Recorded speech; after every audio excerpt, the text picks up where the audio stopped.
to make the Jacone sponge, whisk together your eggs and powdered sugar and add your flour along with your almond meal, or also referred to as flour. You just want to whisk it until it's all incorporated.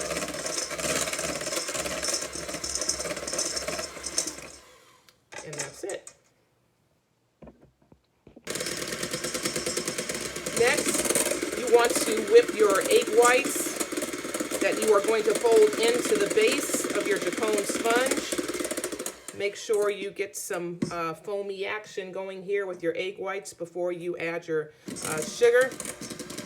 Now I'm going to rein in my granulated sugar.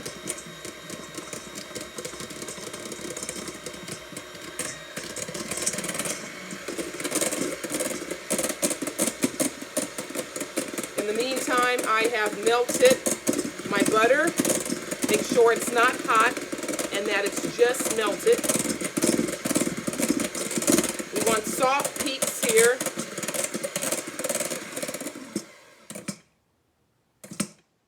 Okay, and that is my soft peaks. I will let you see this one more time.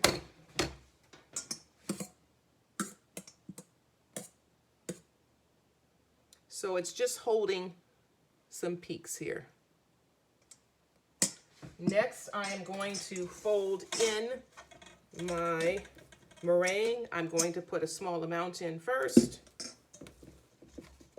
Fold it, fold it, fold it.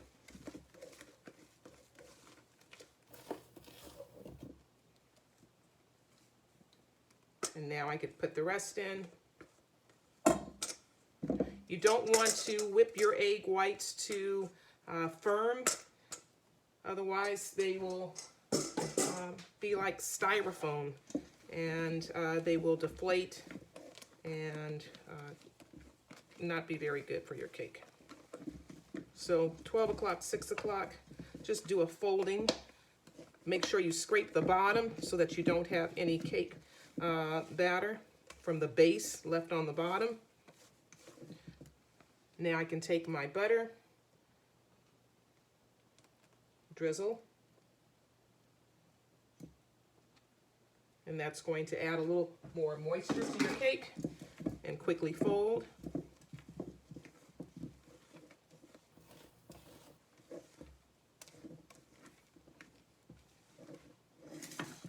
Next, I'm going to pour that over my stencil that I have here, and I'm going to quickly pour this over it.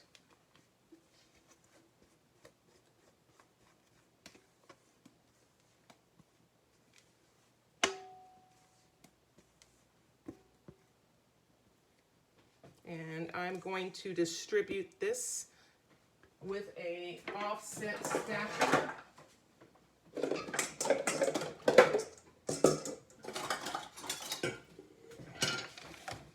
So just very quickly, you want to, again, make sure that your cake is nicely set. Otherwise,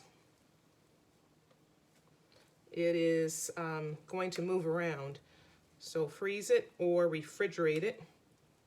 And because it's got a fair amount of butter inside of the stencil, it will set nicely. I put mine in the refrigerator. This is going to go into the oven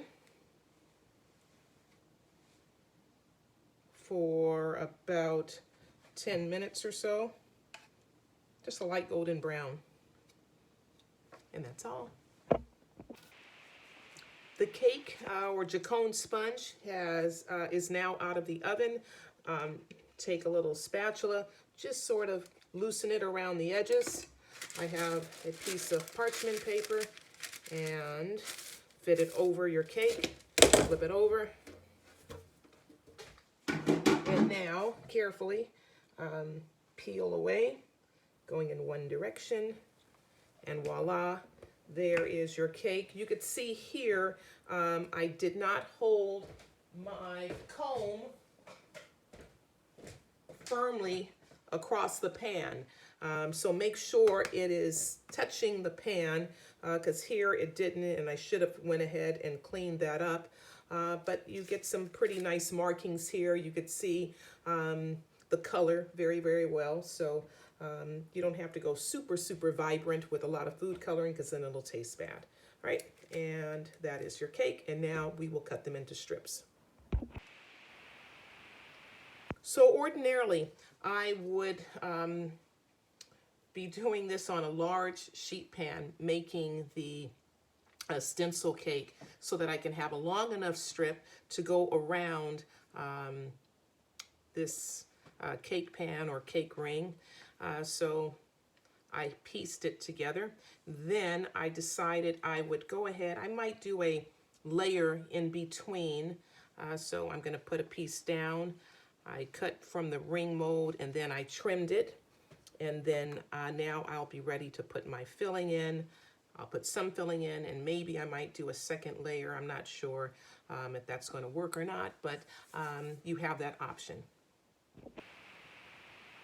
All right, so now I'm going to incorporate my softened whipped cream into my base. I decided to add some pureed raspberry into my Bavarian cream mixture here. I just made a little adjustment to add that whipped cream puree to it. So I'm just going to start off with a small amount. So that's tempering. So temper a small amount. I'm folding it in carefully. Now I'm going to go ahead and add the remainder. And again, keep in mind, the more you incorporate, the more likely it is that you are going to begin to over mix your whipped cream. So do that carefully. Do not over whip and fold, but work quickly. We don't want to see any streaks. And fold, lift the bottom, lift the bottom. If you don't lift the bottom, then you will not have a nice homogeneous mixture. We don't want to see any streaks of whipped cream. And now I am ready to pour.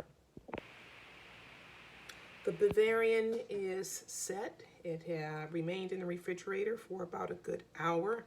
And now I'm going to pour my glaze or my glaçage over it. I have this interesting color here. I combined mango and raspberry, and it just didn't make for a very attractive color. You simply need to heat your corn syrup and your water and sugar in a saucepan. Let it come to a simmer, remove it off the heat. You're going to add your bloomed, softened gelatin. Be certain to squeeze out all of the water. And I'm just going to carefully pour this mixture.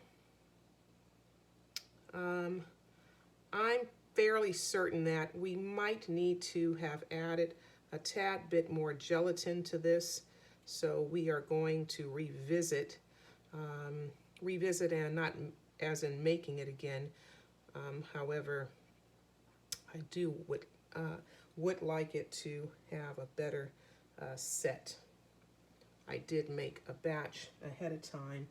And so now we're going to allow this to refrigerate and let the gelatin set. All right, so it is now set, and I'm going to carefully remove this. Uh-oh, I just have